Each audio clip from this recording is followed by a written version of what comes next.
Alors, vous avez sans doute été parfois frappé et gêné par la manière dont les parents d'élèves viennent vous aborder, avec un certain excès, peut-être une forme d'attaque, des reproches, et toujours vous vous dites une forme d'irrationalité incompréhensible. Alors, il faut bien comprendre ce que vivent les parents d'élèves. Pour eux, c'est un cumul de souffrances. Vous comprenez que le simple fait de voir son enfant souffrir, déjà, est terrible. Mais il y a en plus le désarroi, le sentiment d'impuissance. En tant que parent, que puis-je faire pour régler la situation de mon enfant?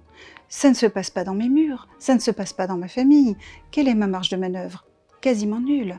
À cela s'ajoute la culpabilité. Je dois envoyer mon enfant à l'école. C'est l'obligation scolaire. Or, je l'envoie pour qu'il y souffre. Et mon enfant m'en veut. Il me demande à ne pas y aller. Et moi, je l'envoie. D'ailleurs, jusqu'où dois-je aller pour l'envoyer à l'école? C'est une question que se posent les parents, qui est très dure, à laquelle il est très dur de répondre. À cela s'ajoute, en plus, l'angoisse que les parents éprouvent par rapport aux conséquences de ce que vit leur enfant actuellement. Nous savons tous aujourd'hui les terribles conséquences du harcèlement scolaire, l'échec scolaire, le décrochage, la phobie scolaire et des conséquences psychologiques parfois graves. Et enfin, les parents n'ont-ils pas eux-mêmes vécu, pour certains d'entre eux, des expériences scolaires difficiles, du harcèlement scolaire, parfois, et la situation de leur enfant résonne avec leur propre expérience.